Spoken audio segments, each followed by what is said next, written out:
¿Están listos para una palabra hoy día? Dios ha estado haciendo algo muy extraordinario con nosotros como generación, particularmente en este tiempo. Pero yo quiero animarte a que prepares tu fe para oír.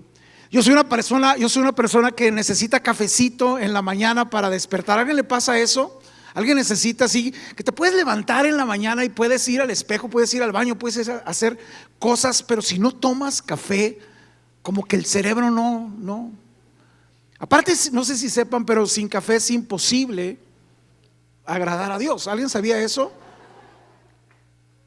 Pero algo que he descubierto yo y que quiero invitarles a que consideren es que a veces asumimos que la fe se despierta con nosotros. Es decir, nos levantamos, andamos y pensamos que ya andamos en la fe. No, he aprendido en 29 años de caminar con Jesús que la fe hay que intencionalmente también despertarla con nosotros. Así que lo que quiero pedirles es que despierten su fe. Digan esto conmigo: fe, despiértate, actívate, porque no quiero hacer nada sin ti.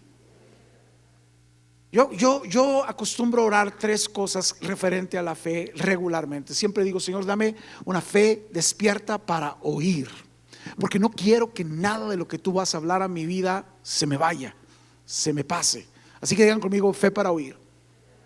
Lo segundo que acostumbro a orar es decirle a la fe, ahora también mantente despierta para recibir. Porque no solamente es necesario que oigamos la palabra o lo que Dios nos habla, sino que estemos disponibles para recibirla. Así que digan: fe para recibir. Y lo tercero y más importante es ordenarle a nuestra propia fe: fe, responde. Porque de nada te sirve oír, de nada te sirve decir esa palabra es para mí y luego salir de aquí y no responderla. Así que di una tercera vez: fe para responder. Así que fe para oír, fe para recibir y fe para responder. Y yo quiero hoy traerte una palabra que tiene que ver con esto. Hay un pasaje en Lucas que quiero que visitemos juntos. Dios tiene una palabra para ti aquí, estoy seguro de eso. Lucas 22, pero déjame te cuento un poco la historia de lo que está pasando aquí. Jesús está muy próximo ya a transicionar de su ministerio como reclutador, como rabino, como el mentor de sus discípulos. Jesús había iniciado su ministerio terrenal reclutando hombres para formarlos, para poder visionarlos a lo que vendría después. Y están en este contexto de la última cena. Y yo quiero imaginarme, o más bien me imagino que están en esa conversación de sobremesa, después de lo formal, después de haber partido el pan, después de haber tomado el vino, después de haber comido rico. Si Jesús y sus discípulos hubieran sido mexicanos, ustedes ya se pueden imaginar cómo era la sobremesa, ¿cierto? Pidiendo el cafecito y luego el pan de elote y todas esas cosas ricas, disfrutadas. Y ellos estaban en esta atmósfera donde estaban platicando. Imagínense por favor conmigo las conversaciones que podía haber en esa mesa. Está Jesús en medio, están sus discípulos ahí, y ellos empiezan a platicar acerca de los milagros extraordinarios que acababan de ver. Imagínense las conversaciones de los discípulos diciendo: wow, ¿viste? El ciego Bartimeo, ex ciego, ¿no? ¿Viste cómo con unos cuantos panes y unos cuantos peces? ¿Viste lo que el Señor hizo? ¡Wow! Le dio de comer a tanta gente. Porque así eran las conversaciones. Olvídense ustedes de que si ganó el Necaxa o cosas de ese. No. Las conversaciones allá tenían que ver con este poder sobrenatural y con estos milagros que estaban ocurriendo ahí. Pero Jesús estaba serio, escuchando precisamente las conversaciones de los discípulos y todo eso. Y particularmente creo que le llama la atención la postura o la actitud de Pedro, porque Pedro tenía, por lo que la Biblia nos enseña, tenía este ímpetu, este liderazgo, este arrojo. Yo me imagino que él lideraba ahí la conversación en la mesa diciendo: no, para milagro extraordinario, ¿qué onda con Lázaro, no? ¿Qué onda con Lázaro? ¿Viste lo que el Señor hizo? Y yo creo que Jesús empezó a transicionar desde ahí a la nueva etapa, pero sabía que había un tiempo, una cita divina, algo que tenía que concluir y que todavía estaba en momento de hacerlo, y toma control de la conversación. Y esa algarabía que había en la mesa de testimonios, de una atmósfera de celebración, de una atmósfera de compartir. Entonces es donde entramos a este pasaje que quiero que leas conmigo. Lucas 22, verso 31 en delante. Jesús toma la palabra y dice: Simón, Simón, mira que Satanás ha pedido zarandearlos como si fuera trigo. Este es el aguafiestas de Jesús, ¿no? De la plática súper jubilosa y súper, ya saben, entusiasta. Ahora estamos viendo a un Jesús que interrumpe eso para traer el anticipo de una mala temporada para Pedro. En pocas palabras, déjenme le resumo esto. Para nosotros la palabra zarandear a lo mejor la sentido es ese sacudir, y para muchos de nosotros ser zarandeados es solamente eso, ser agitados y eso, pero para ellos no. Ellos tenían un lenguaje que entendían. Jesús siempre usaba palabras que lograban sacudir por completo el entendimiento de la gente. Ellos sabían lo que era zarandear. Zarandear era una práctica común en aquel tiempo y se trataba literalmente de agarrar a palos las ramas del trigo para poder con golpes separar el grano de lo demás. Así que escucha esto, lo que Jesús estaba hablándoles a ellos directamente era: Pedro, te van a poner una paliza. ¿A cuántos les gusta una noticia de esos? Que el Señor hable a tu vida y te diga: hey, el diablo ha pedido permiso de ponerte una paliza. Levanten su mano quienes celebrarían con gozo y alegría y entusiasmo. ¿Y cuántos saldrían de ahí diciendo: wow, gracias por amarme, Señor? Pero era lo que Jesús estaba haciendo. Insisto, quiero cronológicamente que no te desconectes de la atmósfera. La atmósfera es que había una celebración ahí. La fiesta incluso más tradicional y más importante para los hebreos, la Pascua misma. Y Jesús ahora tomaba la palabra para decirle a Pedro: Pedro, el diablo, el enemigo, va a golpear tu vida. Vas a entrar en una temporada, Pedro, donde algo tremendo viene para tu vida. Estoy comunicando correctamente esto. Si tú fueras como yo y yo fuera Pedro, yo hubiera tenido esta respuesta. A lo mejor alguno de ustedes se identifica conmigo, pero yo hubiera tenido la respuesta: decía, ay, este diablo, ay, pero no lo vas a dejar, ¿verdad, Jesús? No, porque muchos de nosotros tenemos este tipo de fe cristiana, ¿no? Decir: Señor, pero pues, oye, yo te sigo, yo estoy contigo, oye, te entregué mi vida, tengo 3 años caminando contigo. Ah, diablo ingenuo, ¿no? ¿Cuántos hubieran hecho eso? ¿Cuántos hubieran dicho: pero claro que mi Cristo no va a permitir que el diablo me toque? Pero la respuesta de Jesús es increíble, porque Jesús voltea y le dice: pues sí va a pasar. Uy, qué serios se quedaron todos. Escucha lo que sigue el siguiente versículo, verso 32. Jesús le dice a Pedro lo siguiente: pero yo he orado por ti. En otras palabras, Jesús hizo lo que a muchos de nosotros no nos gusta. Y déjenme les explico esto. Pero ¿cuántos de ustedes realmente, vamos haciendo un ejercicio de humildad y de honestidad, ¿no? Cristiana.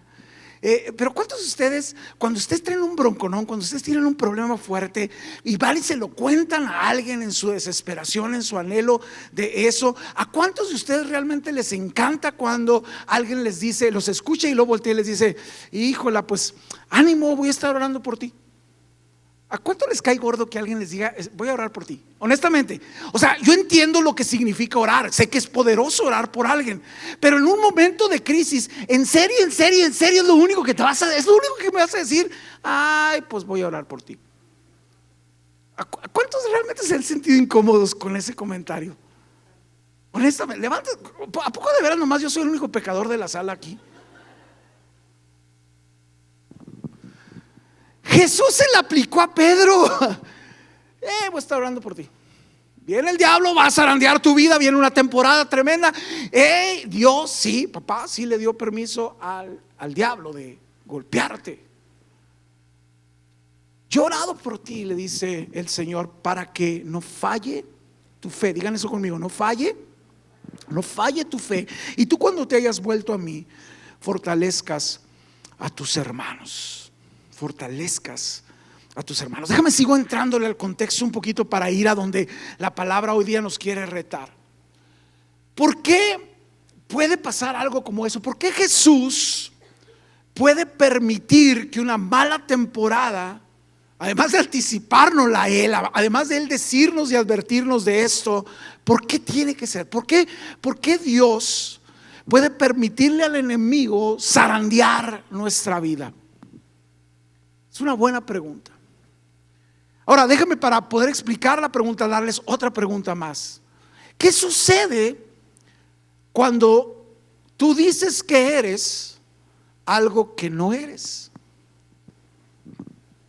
¿Qué sucede cuando tú crees que eres, pero realmente no eres lo que tú crees que eres?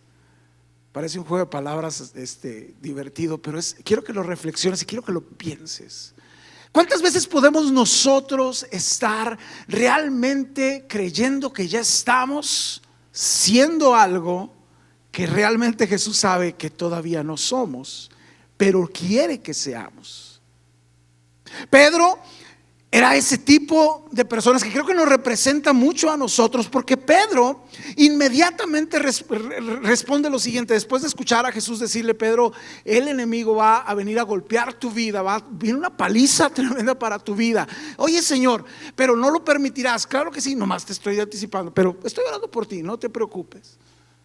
Pedro responde lo siguiente en el siguiente versículo, verso 33 y 34. Dice: Señor, respondió Pedro, estoy dispuesto. Digan conmigo eso, dispuesto. Digan, pero así como yo, dispuesto. Sí, porque necesitas estar dispuesto. No solamente dispuesto, sino dispuesto. Pedro dice: estoy dispuesto a ir contigo tanto a la cárcel como a la muerte. En otras palabras, en una paráfrasis que a mí me gustaría escribir de la nueva versión de la Biblia de Gabor Pinel para el 2025, va a decir: échamelo. Sí, si tú lees bien el contexto, Jesús le dice a Pedro: viene una zarandeada a tu vida, Jesús le dice: pero estoy orando por ti. Y Pedro responde y dice: órale, si tú crees que esto, órale. ¿Ya lo oyeron? Hay mucha gente aquí así que es muy legalista, pastor. Sino para decir echamelation. O sea, en otras palabras, la respuesta de Pedro es: estoy dispuesto, Señor, a que lo que me quieras mandar, estoy listo para afrontarlo, estoy aquí para hacerlo, estoy listo para dar mi vida por ti. Así que si eso es lo que tú quieres hacer, órale, venga. Si no conoces la historia, sabrás que Pedro inmediatamente responde esto, y luego Jesús voltea y lo mira y le dice: Pedro, esta misma noche me vas a negar 3 veces antes de que el gallo cante. Wow. Vuelvo a la pregunta que hice hace un momento: ¿qué sucede cuando lo que tú dices que eres no eres, pero Dios quiere que seas? ¿Sabes qué necesita suceder? Una fe zarandeada. Necesitas un procesito de prueba. Y quiero recordarte en ese contexto por qué las pruebas son importantes en la agenda de Dios. Muchos de nosotros no hemos logrado entender la palabra prueba realmente, pero las pruebas, y hay que regresarnos a nuestra época de estudiantes. ¿A cuántos de ustedes se emocionaban mucho cuando les daban fechas de los exámenes? Levanta su mano. ¿Cuántos llegan a las fechas y dicen: wow, esta es mi temporada favorita de la escuela? Gracias, Señor, por los maestros. La realidad de las cosas es que en su momento interpretamos las pruebas como algo que es en contra nuestra, pero la realidad de las cosas es que las pruebas en la realidad es lo que determina, no al maestro, sino a nosotros mismos, si lo que estamos supuestamente aprendiendo, estamos aprendiendo. ¿Están de acuerdo conmigo? Un examen nos evalúa a nosotros para saber si lo que se supone que aprendimos, ya lo aprendimos y estamos listos para ir a lo que sigue. Así que una prueba en lo espiritual es exactamente lo mismo. Una prueba en lo espiritual es este llamado de Dios a que nosotros mismos nos demos cuenta si todo lo que se supone que hemos oído, lo estamos realmente aprendiendo o no. Ahora, es muy interesante para mí que es la razón por la que el Señor puede permitir que el diablo, escucha, el diablo pueda venir a zarandearnos. Y lo primero que tengo que decirte es que el diablo, aunque es un mentiroso, no puede venir a engañar a Jesús. ¿Están de acuerdo conmigo eso? O sea, el diablo puede engañarnos a nosotros, pero a Dios jamás. Así que si el diablo tiene algo de qué acusarte, no puede venir con una mentira. Lo primero que tenemos que entender es que cuando el diablo está autorizado a tocarnos, es porque hay algo que el diablo sabe que es verdad y te puede acusar. ¿Estoy siendo claro con esto? El diablo no inventa chismes contra ti con Jesús, a lo mejor contra gente o contra alguien más sí, pero con Jesús no puede. Así que la primera razón por la que Dios a veces permite una zarandeada en nuestra vida es porque hay algo que se puede acusar de nosotros. Lo segundo y más importante es que te acusa, pero lo hermoso de la gracia y de la misericordia y del amor de Dios es que no usa la acusación para condenarte, sino lo que realmente busca el Señor cuando permite que una acusación llegue y Él tenga una respuesta, es porque Dios quiere que eso lo resuelvas. ¿Estás de acuerdo conmigo? Si el enemigo puede tener algo contra ti, el Señor quiere darte la oportunidad de que eso sea o deje de ser parte de tu vida. ¿Qué había en la vida de Pedro que necesitaba una zarandeada así? ¿Por qué Jesús, siendo Pedro una de sus personas más cercanas, permitiría que esto sucediera? La respuesta está en lo que te mencioné hace un momento. Pedro lo niega. Pedro no era lo que él decía que era. Déjame le agrego más. Pedro no entendía que lo que creía que era realmente todavía no estaba listo para hacer. En otras palabras, tenía una fe superficial. Él tenía una fe todavía por encima. Cuando Jesús llama a Pedro y le anticipa a Pedro lo que vendría, Pedro lo niega. Así que por lo tanto hay que ponerle nombre a este pecado en la vida de Pedro. Se llama apostasía. Pedro era un apóstata, porque la apostasía es la negación pública de tu fe, de tus creencias. Así que si te recuerdas la historia, comprenderás que cuando Jesús empieza en su proceso de pasión, Pedro es confrontado por personas que literalmente hicieron que Pedro revelara realmente su condición espiritual, su nivel de compromiso. Hey, no, tú andabas con él. Yo estoy segura que tú andabas con él. No lo conozco. Un hombre que acababa de decir: yo estoy dispuesto a ir a la cárcel, a la muerte, échame al diablo. Pedro era un apóstata. Pedro estaba realmente negando su fe. Así que ahora lo que es relevante para mí es regresar un poco para recordarte lo que Jesús le dijo. Porque cuando Jesús le dice: Pedro, viene una zarandeada para tu vida, Jesús le dice en el verso 32, si lo pueden volver a ver, dice: pero yo he orado por ti. Qué increíble es saber que en los peores momentos de nuestra vida Jesús está orando por nosotros. Hoy alguien necesita saber que tú tienes un intercesor que no es humano, que no es, si me explico, que no está solamente a un nivel de fe terrenal, sino tienes un intercesor que conoce tus batallas, conoce tu lucha, conoce lo que estás teniendo que lidiar, y dice: hoy alguien necesita saber que Dios está diciéndote: yo estoy orando por ti. Alguien puede alabar a Dios por eso. Pero escucha lo que le dice. No solamente le dice: estoy orando por ti, sino también le profetiza lo que él necesita hacer para vencer la zarandeada. Y literalmente lo que Jesús le dice es: Pedro, estoy orando para que no falle tu fe, que tu fe no sea chafa, que tu fe funcione, que tu fe sea real, que tu fe no sea un concepto, que tu fe la sepas usar. A veces eso es todo lo que nosotros necesitamos para vencer eso que ahora nos abruma, eso que ahora parece estar deteniendo nuestra vida, eso que ahora parece estar siendo el final del camino? Escucha esto: lo único que necesitas saber es que no te lo va a resolver Jesús, porque ya está la respuesta en ti. Ya hay en ti un depósito, ya hay en ti una palabra, que lo único que necesitas es activarla en serio. ¿Estás conmigo aquí? Lo único que necesitas es: usa la fe que dices que tienes. ¿Sabes cuál fe? La fe que sigue del tradicional amén cuando escuchas una buena palabra. La fe que el amén se convierte en acción, en respuesta. Ha habido días en que, yo sé que algunos de ustedes se identificarán conmigo, pero ha habido días en que hasta levantarte de la cama es difícil. Ha habido días en que sonreírle a la gente es un acto de fe,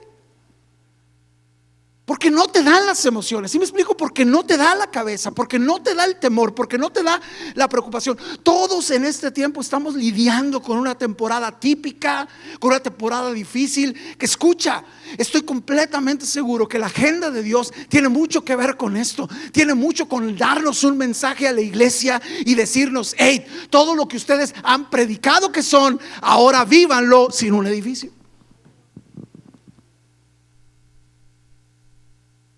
Y escucha lo que voy a decir. Yo he escuchado a mucha gente y he tenido que corregir a mucha gente en mi congregación que me dice eso: pastor, es que como que yo siento que me ha pagado mucho, porque como desde que no vamos a la iglesia. Hey, tú eres la iglesia. Qué padre tener un edificio como este, qué padre tener una congregación, qué padre tener un equipo de alabanza. Pero te voy a decir una cosa: la fe real canta aunque no tengas banda. Y canta aunque no tengas ganas de cantar.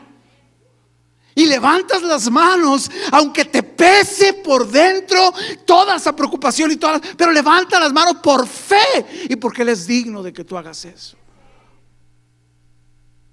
La fe real necesita funcionar, no solamente quedarse en el concepto. Y Pedro necesitaba activar su fe. Por eso la oración de Jesús es: hey, Pedro, lo único que tienes que saber es que estoy orando por una cosa.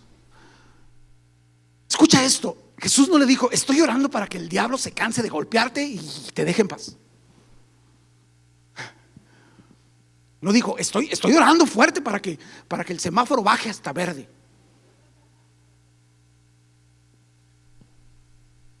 Es más, me voy a atrever a dar una palabra aquí. La fe que Dios está esperando de ustedes este tiempo no es que esto pase, no es que tú estés orando para que esto pase, para que puedas tener tu vida de siempre. Si tú estás orando eso, no tienes fe. Tú debes estar orando y planeando para salir de esto, para ser mucho mejor, para ser una iglesia mucho más poderosa, para ser una iglesia mucho más efectiva.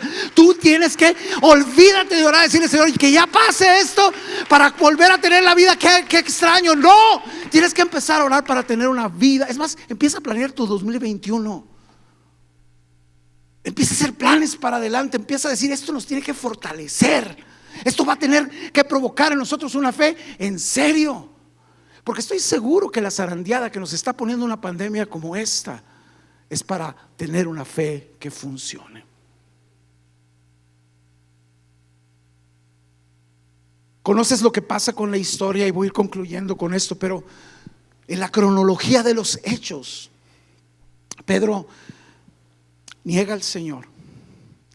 Les compartía hace rato en el mensaje que me encanta la película de Mel Gibson sobre la pasión de Cristo, porque captan de una manera tan ungida, de una manera que a mí en lo personal me ministra tanto justo el momento de la negación de Pedro. Si han visto esa película, hay un cruce de miradas que rompe el alma. Pedro acaba de negarlo por última vez, escucha al gallo cantar, y mientras se desploma entendiendo, recordando lo que Jesús le había dicho, van arrastrando a Jesús por delante de él y sus miradas se cruzan. Es tremendo eso. Sucede. Pedro en ese momento implosiona. literalmente Pedro se derrumba, Pedro se desploma. Pero escucha la importancia de lo que te voy a decir. Eso no le profetizó Jesús. Jesús no le profetizó: me vas a negar solamente, sino le dice: estoy orando. Esto es lo más importante. Estoy orando para que cuando eso pase, uses tu fe. Que tu fe no ¿qué? Que tu fe no falle, que tu fe funcione, que tu fe no sea chafa, que tu fe no sea superficial, que tu fe no sea un concepto.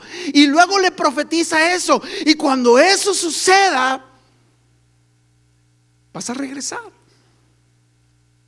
Y tú vas a dirigir, ayudar, servir a tus hermanos. Pero se le olvidó. Y Pedro se desploma, tan profundamente se desploma, que lo vamos a encontrar en el Evangelio según San Juan, capítulos finales, tomando una decisión y diciendo: me voy a pescar. Y no eran vacaciones, no era hobby, ni era una decisión para relajarse.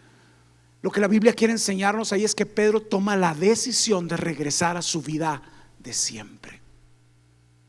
Pedro se estaba descalificando totalmente, porque de ahí lo había sacado el Señor, porque el Señor le había llamado ahí y él decidió regresar. Quizás decidió lo que muchos de nosotros en algún momento de nuestra vida hemos tenido el contexto de tomar, el contexto de decir: yo no sirvo para servirte, Señor, yo no sirvo para lo que tú me estás pidiendo, yo me quedo en la vida de siempre. Y quizás has luchado con eso. Hoy necesitas saber que tu fe no falle. Este es el mensaje del cielo para ti: que tu fe funcione. Aprende a usar, te urge usar la fe. Pero Pedro regresa. Y vamos a encontrar que cuando uno deja de funcionar en la fe que Jesús espera, cuando uno se da cuenta que no es lo que decía que era, pero que al final de cuentas es lo que Jesús sí quiere que logres, nunca vas a poder ni siquiera pescar, tener fruto de abandonar tu fe. El pasaje nos narra que no solamente Pedro decide irse a pescar, sino dice que toda la noche intentaron pescar y no pescaban nada. Así que imagínense la escena otra vez: echaban la red, sacaban la red y no pescaban nada. Echaban la red, sacaban la red y no pescaban nada. Echaban la red, sacaban la red y no pescaban nada. Así que de repente, después toda la noche ellos estaban cansados, hambrientos y frustrados. ¿Alguien puede ayudarme a predicar ahora? Alguien diga conmigo: cansado, hambriento y frustrado. ¿Te has sentido así?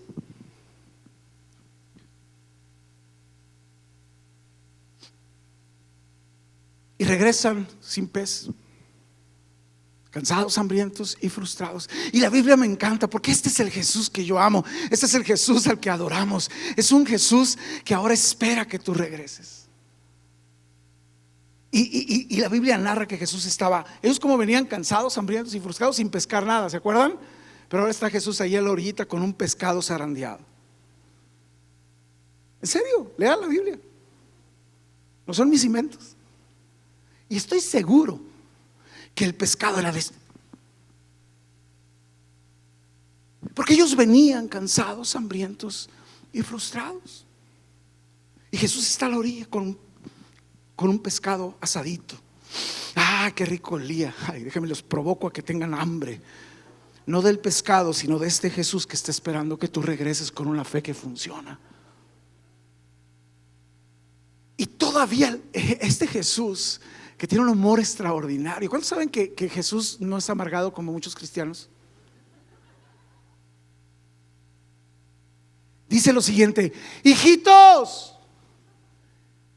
voy a ser muy bíblico, ¿tenéis algo que comer? O sea, la pregunta era increíble. Ellos habían pescado o intentado pescar toda la noche y no habían pescado nada. Así que estaban ahí cansados, hambrientos y frustrados. ¿Tenéis algo de comer? ¿Cómo se imagina la respuesta del apóstol Pedro? Que en ese momento no era ni apóstol, y creo que quedaba nomás el ro del Pedro, porque el Pedro completo venía molido. Cansado, hambriento y frustrado. Bueno, es un chiste malo.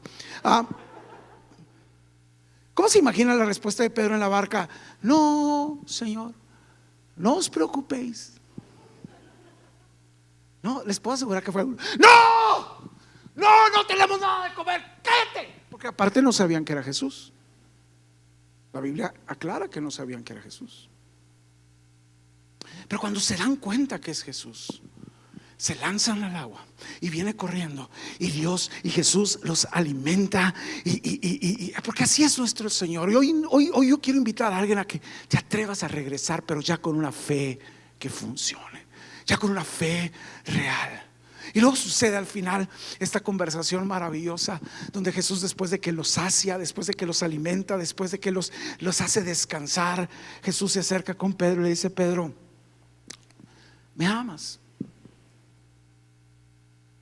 Pero hay un juego de palabras interesante en el original que necesitamos meter a la ecuación por completo, porque la palabra amor en nuestro idioma es amor, pero en el griego koiné, que está escrito el Evangelio, hay cuando menos 3 o 4 palabras diferentes que se refieren al amor, y esta es la que Jesús usa: Pedro, me ágape.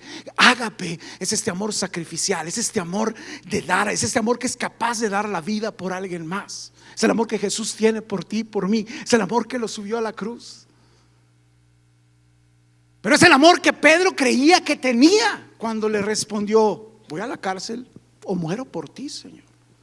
Así que la conversación es un pasaje solamente en la historia. Es ese momento en el que Jesús quería volver a asegurarse que Pedro estaba aprendiendo la lección. Pedro, me ágape. Y la respuesta de Pedro incluye otra palabra diferente: Señor, tú sabes que te filio. Porque el amor filial es un amor hermanable, es un amor de querernos, es el amor que muchos de nosotros experimentamos cotidianamente, de esta gente que ahorita extrañamos abrazar, ¿cierto? Pero que no llega al nivel de dar la vida por alguien más. Así que Jesús le dice a Pedro: Pedro, me ágape. Pedro responde: Señor, tú sabes que te filio. Pero escucha la respuesta de Jesús: ok, te encargo al rebaño. Fíjense cómo Dios no está buscando un amor perfecto en nosotros todavía, pero sí está buscando una sobriedad de fe. ¿Están conmigo aquí? La segunda vez le vuelve a decir el Señor lo mismo: Pedro, entonces me ágape. Me encanta que Jesús es insistente con lo que quiere que aprendamos. Y Pedro vuelve a responder y le dice: Pedro, tú sabes que te filio. No sé cuánto tiempo pasó, no sé de qué más hablaron, pero la Biblia menciona que hay una tercera vez, y estoy seguro que pasó así. Estoy seguro que Jesús tomó la frente de Pedro, acercándose en la manera más amorosa posible, le puso la cabeza en su frente contra frente, y mirándole a los ojos le dijo: Pedro, entonces me filias. Y Pedro se quiebra, y la Biblia menciona que esa tercera vez Pedro responde y dice: Señor, tú lo sabes todo. Tú sabes que mi fe era chafa, tú sabes que mi fe era tan superficial, Señor. Pero me encanta una vez más la afirmación de Jesús para decir: pero ya lo aprendiste. Porque es lo único que yo quiero. Lo único que yo quiero es que tú sepas lo que vas a necesitar ser. No necesitas jactarte de ser algo que no eres. Esfuérzate por ser lo que sabes que necesitas ser. Y le vuelve a decir: pastorea a mis ovejas. Se cumple la profecía de la respuesta de Jesús: estoy orando por ti por 2 cosas: que tu fe no falles, y cuando regreses, cuando aprendas la lección, cuando te pongas en la posición, no solamente vencerás esta zarandeada, sino cualquier temporada, y vas a avanzar, y vas a crecer, y vas a ser fructífero, porque solamente con fe. Los planes que Dios tenía para Pedro eran tan extraordinarios, pero escucha esto: Dios jamás va a usar a una persona con una fe conceptual, siempre buscará usar a una persona con una fe que funciona.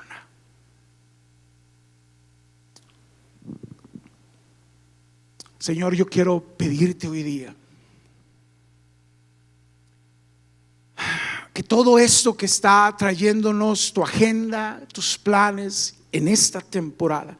Siga formando en nosotros una generación de cristianos de en serio, Señor, de gente de a de veras, de gente, Señor, que busquemos más ser que saber, y que todo lo que hemos aprendido lo podamos hacer acción, podamos ser, Señor, el Hijo tuyo, el Jesús más cercano para la gente que se necesita hoy día, Señor. Hoy oro para que todo lo que tú has hablado a restaurando tu vida no solamente se quede en la vida de muchos, Señor, como una buena palabra, como una buena enseñanza, sino venga precisamente, Señor, a hacer que su fe sea poderosa, para que terminen por conquistar Aguascalientes, para que terminen por ser una iglesia, Señor, que avance en medio de lo que sea. Y si la gloria de tus tiempos, y si la gloria de tus planes, Señor, es seguir haciendo iglesia de una manera nueva, de una manera inédita, que tengamos la fe, Señor, para vivirlo a ese nivel. Hoy oro, Señor, para que la fe de nadie falle y que la fe de todos sea zarandeada para provocar una fe real, en el nombre de Jesús. Amén y amén. Familia, los amamos. Gracias.